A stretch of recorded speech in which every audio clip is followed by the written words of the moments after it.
Bonjour les amis, c'est Joachim, bienvenue sur Fit Team, j'espère que vous allez bien. Aujourd'hui, petite vidéo sur les lipides. Alors plus connu sous le terme de graisse, les lipides sont des macronutriments essentiels à l'organisme et les macronutriments les plus énergétiques.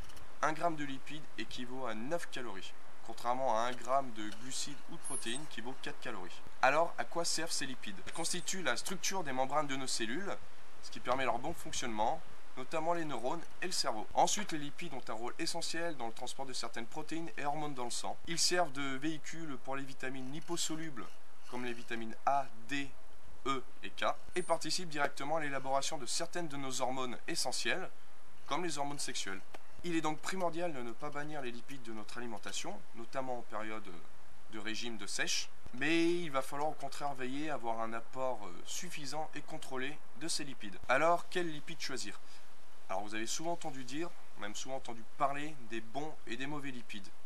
Alors c'est un résumé très court de ce que c'est des lipides, parce qu'en vrai il y a beaucoup plus de catégories. Donc moi j'ai commencé par la pire des catégories, les graisses dites néfastes. Alors ces acides gras trans ou ces huiles partiellement hydrogénées sont donc issus de processus industriels. Et ils peuvent donc augmenter le risque de certains cancers ou de maladies cardiovasculaires. On les trouve notamment dans tout ce qui est nourriture industrielle, type fast-food, plats préparés. Ensuite, on va passer aux mauvaises graisses. Les mauvaises graisses, c'est tout simplement les acides gras saturés. Elles sont dites mauvaises par abus de langage, car elles ont souvent été associées à certaines pathologies comme le cholestérol ou les maladies cardiovasculaires. Mais c'est une notion à nuancer, car le corps a besoin de certaines de ces graisses et en certaines quantités. Donc si on en abuse, le corps va développer une résistance à l'insuline et l'on aura une diminution de l'utilisation des graisses pour l'utilisation de l'énergie. Donc il ne faut pas abuser de ces graisses, mais en consommer à une certaine quantité quand même, qui est essentielle à l'organisme. Et il faudra bien veiller à choisir ses sources. Donc on privilégiera les noix de coco, l'huile de coco vierge, qui contient de l'acide laurique. Alors pour ceux qui ne le savent pas, l'acide laurique est un très bon acide pour l'organisme, car il possède des propriétés digestives, immunitaires, antivirales et antibactériennes. Donc on pourra prendre aussi du chocolat noir qui contient du polyphénol, tout simplement un bon beurre fermier ou un bon beurre bio. Maintenant, on va passer aux graisses neutres. Les acides gras monoinsaturés se trouvent principalement dans l'huile d'olive ou de macadamia, qui contient donc des acides oléiques, qui est un type d'oméga 9. Et les acides gras monoinsaturés sont généralement bons pour la santé, et en particulier l'huile d'olive. Alors il faudra veiller à consommer ces graisses régulièrement.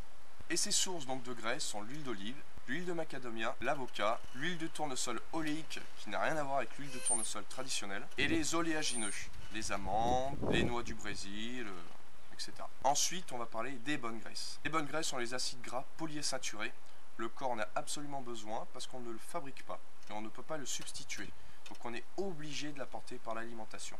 On distingue deux familles d'acides gras polyinsaturés, les oméga 3 et les oméga 6. Il faudra faire attention au niveau des oméga 3 et oméga 6, c'est pas la quantité vraiment qu'on va manger dans la journée qui est importante, c'est le ratio entre les deux qui est le plus important. Le ratio idéal serait de 4 pour 1 jusqu'à 1 pour 1.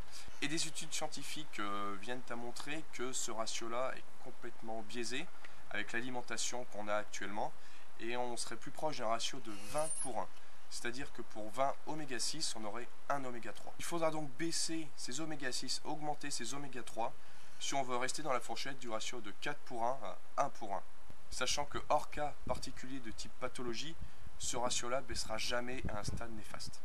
Donc comment baisser sa consommation en oméga 6? Tout simplement bannir l'huile de tournesol, limiter la consommation de céréales et privilégier la viande nourrie à base d'herbes, qui est un fort apport en oméga 3, ainsi que les œufs de poule élevés en extérieur et nourris à l'herbe. Il faut savoir que maintenant il y a un label qui a été créé, le label Bleu Blanc Cœur, qui permet donc de distinguer tous les aliments qui ont été nourris naturellement, dirons-nous, à base d'herbes et non de céréales. Ensuite, comment augmenter sa consommation en oméga 3? Donc premièrement, privilégier les poissons dits gras et prendre principalement les poissons en début de chaîne, les petits poissons. Pourquoi prendre les poissons en début de chaîne? Parce que tout simplement, ils seront moins polluants en métaux lourds. Donc on va prendre principalement les maquereaux, les sardines, les anchois, enfin vous voyez, tous les petits poissons comme ça. Le saumon malheureusement sera consommé de manière occasionnelle, tout comme le thon, l'espadon ou le requin, car c'est des poissons qui sont plutôt en fin de chaîne, vu que c'est des gros poissons, et qui auront avalé énormément de métaux lourds. Et pour les femmes enceintes, c'est même des poissons à bannir de l'alimentation.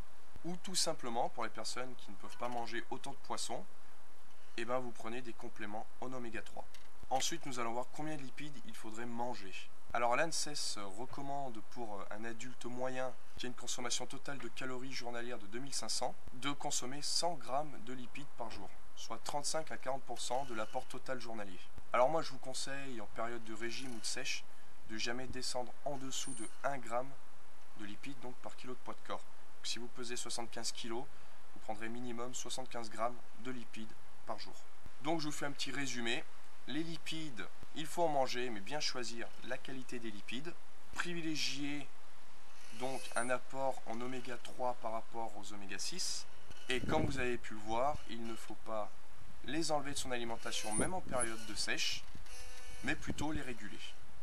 Et voilà les amis, la vidéo est terminée. J'espère qu'elle vous a plu. Si c'est le cas, n'hésitez pas à laisser un commentaire, à mettre un j'aime.